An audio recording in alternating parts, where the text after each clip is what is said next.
Hello, I am Alias Random. You may know me from my Marvel movie rankings with my friends from Theory 101. This is my first video, and I am doing a review on Star Wars The Last Jedi. Warning, this contains moderate spoilers. Last week I saw the phenomenal, fast-paced, suspenseful, and emotional next installment in the Star Wars saga, The Last Jedi.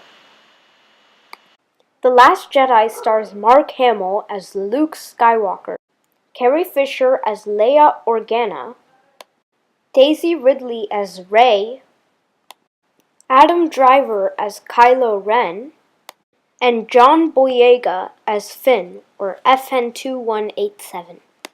All these actors had their best performances in this movie, and that's saying something, given that they've performed well in many other movies. The film was directed by Rian Johnson, who did an amazing job. The music, of course, was composed by John Williams, who once again confirmed that he is the greatest and most successful film music composer of all time. I will first start off by discussing the characters. The first character I will talk about is Rey. Rey is one of the central characters in this movie. She goes to Luke Skywalker to bring him back after completing the map to him with the Resistance in the previous movie. She goes there, learns about the Force, and soon finds herself drawn towards the dark side of the Force. Her mysterious relationship with Kylo Ren begins, and here her similarities with him become apparent. She thinks that there is still good left in Kylo Ren, and tries to turn him. Anakin Skywalker was turned to the dark side because of his need to save his wife and child. Rey's need that can be exploited is her need to find her parents. However, the Jedi need Rey to stay good, for it is she that will begin the new order of Jedi. The next character I will talk about is Finn. Finn wakes up from a coma in the opening scenes of the movie, and gets up and walks around naked with only his medical gear concealing him. After a failed attempt at deserting, he becomes one of the bravest characters in the movie, and in one scene tries a suicide run into a battering ram cannon that is about to fire. He confronts Captain Phasma, his old captain or commander, and fights her. Rose Tico is an ordinary Resistance member, spurred into action following her sister's death while bombing the First Order's dreadnought ship. She stuns Finn as he tries to desert the Resistance, and together they come up with the brilliant idea, helped along by Poe Dameron, to disable a tracker the First Order is using to track the Resistance ship through lightspeed. She later saves Finn's life and is played by Kelly Marie Tran. Kylo Ren is one of the main villains in this movie. He continues to be conflicted between the good side and the dark side, and, in one scene, we even think he is joining the good side, although we find out his actions were only for his own gain. He feels guilty about killing his father, and, in a tense scene that decides the fate of his mother, he kind of shows remorse. However, with Kylo Ren, we never know if he's faking or masking any of his feelings. It is never clear where his true loyalties lie. Carrie Fisher's final movie is here. She delivers an amazing performance as Leia Organa, and the movie pays great tribute to her.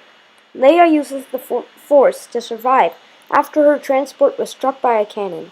Her leadership qualities are showcased and help her fight through to survive. Also apparent is her immense willpower. She is mourning the death of her former husband Han Solo. She is still in shock that her son, formerly known as Ben Solo, presently known as Kylo Ren, could do such a thing. Yet her pain and struggle make her even stronger in her final and best movie. She also shows that that escaping is sometimes the more practical, better, and braver solution, rather than to continue fighting and to lose lives. Supreme Leader Snoke is just evil.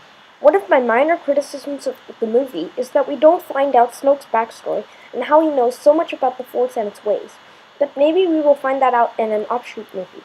Snoke bridges Rey and Kylo Ren's minds together. He is played by Andy Serkis, who delivers a superb performance, giving an aura that is reminiscent of Ralph Fiennes as Voldemort. Captain Phasma is Finn's old enemy.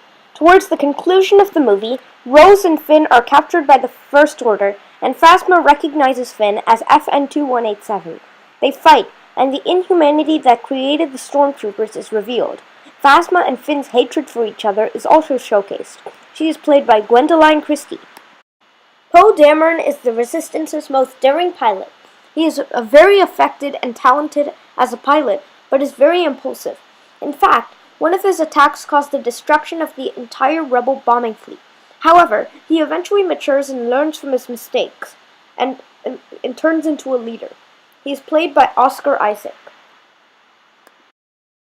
General Hux is Supreme Leader Snoke's top general.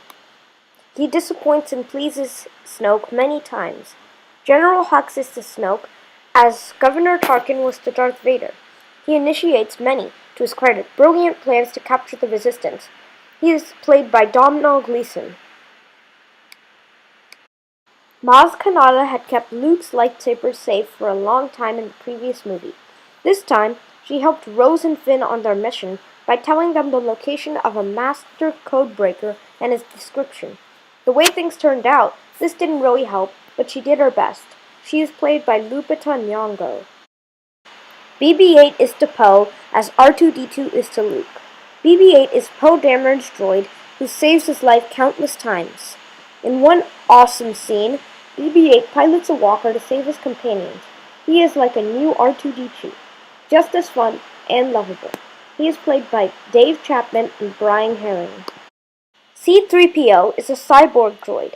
He knows over 6 million languages. That is why he was bought by Luke and his uncle in the 4th movie as the communications droid. His constant companion is R2-D2. He is played by Anthony Daniels. R2-D2 is awakened from a sort of coma by BB-8 in the 7th movie. This is caused by Luke's absence. He is alive and awake, however, in this movie, and maintains his spontaneous likability. He is played by Jimmy V. Next, I will explain the plot. The story starts when the First Order have discovered the location of the Rebel base. They begin evacuation procedures, just like old times. The story then continues in the routine fashion. Escape, relax, blow things up, pass out, find out that someone tracked you over and over again. However, this is not necessarily a bad thing. It is just an observation.